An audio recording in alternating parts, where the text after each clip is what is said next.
Famed baseball manager Tony La Russa. Anyone who's a baseball fan, certainly an Oakland A's fan, knows who you are as far as the world of baseball, but the world of animals is something you've been involved in for a very long time. Tell me about ARF. Well, it goes way back when I met my wife Elaine. She had a dog and a cat, and because of my problems with my mother, I wasn't raised with pets.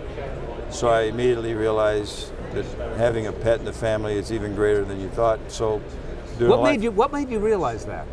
Well, I had that feeling that I loved dogs, but my mother had been bitten by a cat and had trauma, had a phobia.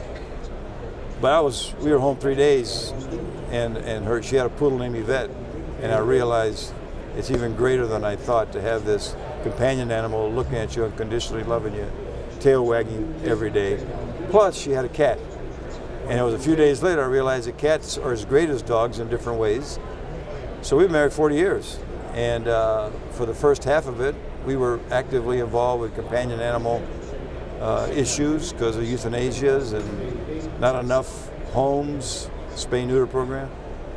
But now we're with the A's, and they had this one incident at the ballpark where a stray cat ran.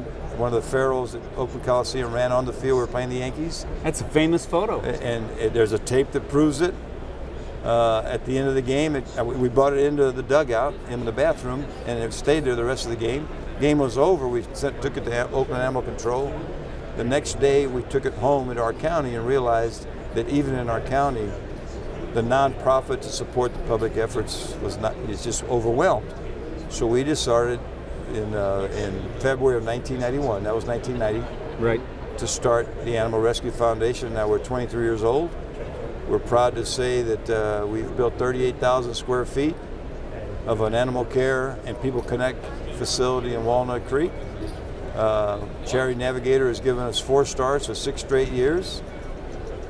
But our mission started out with people rescuing animals, and now we also do animals rescuing people. What do you mean by animals rescuing people? Well, there's no medicines, no machines. Do cats come onto the street and look at you and say, "You need rescuing, I choose you"? We find people in need, which could be seniors, could be hospitalized, but it could be special needs, it could be victims of violence like battered women, abused kids, it could be education. And we bring our animals that have the perfect temperaments, and they interact. And it's like magical therapy with no medicine or machines. Last year in the Bay Area, our People Connect program impacted 184,000 people. Pretty incredible. It's incredible. Yep. And it's all done simply, you know how you feel when your pet, you go home and it's just wagging its tail and you have this warmth. So we take that feeling to people in needs. And it's been our passion. In fact, our latest one, as of about 2 years, we're working hard to put pets with veterans who can use their tender loving care. Post-traumatic stress disorder syndrome, is that what you're... So tell me what you'll be doing with Avoderm and Nylabone this summer. Baseball season. Well, I've known teams all my life, and one of the teams with our partnership with Central Garden and Pet, who's been with ARF for 10 years, we felt baseball, bark in the park, and so Nylabone, at Avoderm. 7 ballparks around the country. Yeah, starting at 7, there'll be more and more. You spend a day with your pet, your dog, around other people who feel the same way about theirs, and it's a lot about raising awareness, pet ownership, adoptions, the value of the human-animal bond, and you do it at a baseball game, bark in the park. What could be more all-American than that? Tony, for what you've been doing for animals for a very long time, we need a shot of those World Series rings. That's what we need. Tony, thank you so much. 3 of them. All right, man, thanks.